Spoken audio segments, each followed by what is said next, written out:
تحبون الله فاتبعوني يحببكم الله আল্লাহ রাব্বুল আলামিন বলছেন নবী আপনি বলে দিন ইন কুনতুম তুহিব্বুন আল্লাহ রাব্বুল আলামিন বলছেন নবী আপনি বলে দিন আল্লাহর রাসূল তার উম্মতদেরকে জানায় দিলেন তোমরা যদি আল্লাহ রাব্বুল আলামিনকে ভালোবাসতে চাও ফাত্তাবিউনি তাহলে আল্লাহ তাআলা আমাকে নবী করে পৃথিবীতে পাঠিয়েছেন আমি সর্বশেষ এবং সর্বশ্রেষ্ঠ রাসূল আমার অনুসরণ করতে হবে আমার অনুকরণ করতে হবে আমার উপরে যে কোরআন আল্লাহ রাব্বুল আলামিন নাযিল করেছেন এই কোরআন তোমাদেরকে মেনে চলতে হবে কোরআনকে আঁকড়ে ধরতে হবে কোরআনকে ভালোবাসতে হবে কোরআনুল কারীমের মধ্যে যা পালনীয় দিক পালন করতে হবে যা বর্জনীয় দিক যা বাদ দেওয়ার জন্য বলা হয়েছে তা বাদ দিতে হবে কোরআনুল কারীমকে পরিপূর্ণরূপে গ্রহণ করতে হবে কোরআনুল কারীমের বিধান মেনে নিতে হবে ফাত্তাবিউনি আমি আল্লাহর রাসূল আমার অনুসরণ করতে হবে ইউহিব্বুকুমুল্লাহ তবে আল্লাহ রাব্বুল আলামিন তোমাদেরকে ভালোবাসবেন বলুন সুবহানাল্লাহ এই আয়াত থেকে যে শিক্ষা আমরা পেয়ে গেলাম আমরা যদি আল্লাহকে ভালোবাসতে চাই আমাদের নামাজ আমার রোজা আমার হজ আমার যাকাত আমার দান খয়রাত আমার পর্দা আমার সবকিছু হবে একমাত্র কার খুশির জন্য কার খুশির জন্য আল্লাহর খুশির জন্যই হতে হবে সব কিছু যদি আল্লাহর খুশির জন্য হয়ে যায় অর্থাৎ আল্লাহকে ভালোবাসার কারণে যদি আমরা করি আল্লাহ রাব্বুল আলামিন বলছেন নবী আপনি বলে দিন তারা যেন আপনার অনুসরণ করে চলে আপনার পথ সে আঁকড়ে ধরেন আপনার পথকে অনুসরণ করেন আপনাকে পথ প্রদর্শক হিসাবে গ্রহণ করেন আপনাকে একজন আদর্শ লিডার আদর্শ নেতা হিসাবে গ্রহণ করে আল্লাহ রাব্বুল আলামিন বলছেন ইউহিব্বুকুমুল্লাহ চুপ করে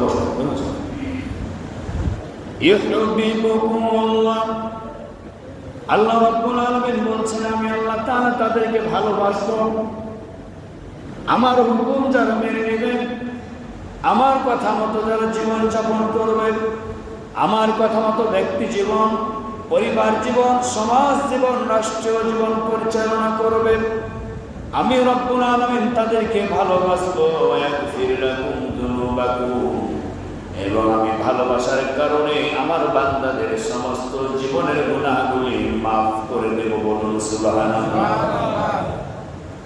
যাম্ব অর্থাৎ গুনাহ মাফ করে দেব নয় যুনুবাকুম জীবনের যত অপরাধ রয়েছে সে অপরাধ থেকে কেউ যদি আমার কাছে তাওবা করে আমার হুকুম পালন করে আমার কাছে কান্নাকাটি করে ক্ষমা চাওয়ার জন্য আল্লাহ রাব্বুল আলামিন বলছেন আমি আল্লাহ তাদেরকে ক্ষমা করে দেব আল্লাহু গফুরুর রহিম আল্লাহ রাব্বুল আলামিন তিনি হচ্ছেন ক্ষমাশীল এবং তিনি হচ্ছেন দয়ালু দাতা বলুন সুবহানাল্লাহ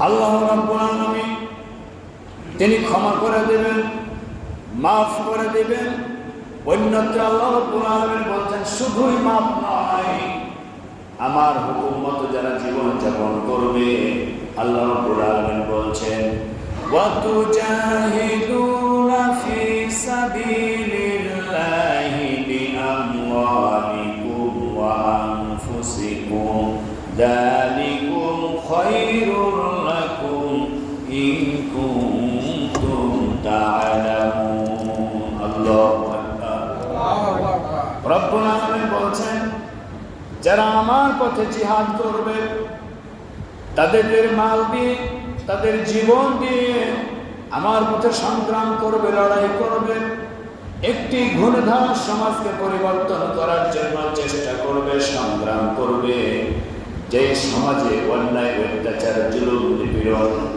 যত ধরনের অশ্লীলতা বেহায়াপনা রয়েছে ওই সমাজটাকে পরিবর্তন করার জন্য যারা করবে, জিহাদ করবে। জিহাদের অর্থ হচ্ছে প্রাণান্তকর প্রচেষ্টা চালানো। কোথায় অন্যায় কাজ হচ্ছে, যাত্রা সার্কাস থিয়েটার হচ্ছে, ওই জায়গায় বারবার হচ্ছে, বন্ধ হচ্ছে না। আপনি বন্ধ করার জন্য আপনার শক্তি প্রয়োগ করে পারছেন না, এই জন্য ওই জায়গায় ওই খারাপ কাজ বন্ধ হবে। যাদের শরণাপন্ন হলে, যাদের কাছে গিয়ে মেসেজটা দিলে, তারা যখন এই ব্যাপারে ভূমিকা রাখবে, তখন ওই জায়গায় অন্যায় অশ্লীলতা বেহায়াপনা বন্ধ হয়ে যাবে। এই ধরনের প্রচেষ্টার পর প্রচেষ্টা যারা চালাবে একটি সমাজকে ভালো করার জন্য, রাষ্ট্রকে ভালো করার জন্য, আল্লাহ রাব্বুল আলামিন বলছেন, আমি আল্লাহ তাআলা ওই কাজটিকে মহাপছন্দ মনে করি, ভালোবাসি। যালিকুম খায়রুল লাকুম ইন কুনতুম তা'লামুন।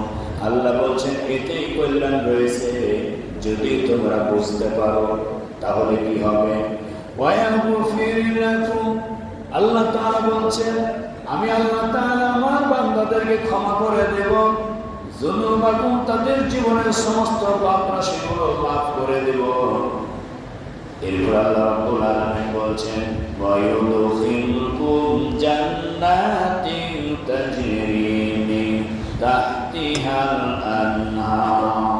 এবং তাদেরকে জান্নাতের মধ্যে প্রবেশ করানো হবে, যে জান্নাতের তলদেশ দিয়ে নহরের ঝরনা প্রবাহমান থাকবে। বলুন সুবহানাল্লাহ। ওই জান্নাতের মধ্যে 4টি নহর থাকবে। নহর মানে হচ্ছে নদী, বিশাল বিশাল নদী থাকবে। যে নহরগুলি থাকবে, আল্লাহ রাব্বুল আলামিন বলেছেন নহর সম্পর্কে, ওই জান্নাতীদের জন্য থাকবে দুধের নহর। মাসালুল জান্নাতিল্লাতী উইদাল মুত্তাকুন। আল্লাহ বলছেন, আমি আল্লাহ তাআলা মুত্তাকিদের জন্য জান্নাতের ওয়াদা করেছি। বলুন সুবহানাল্লাহ। মুত্তাকি কারা? যারা আল্লাহকে ভয় করে।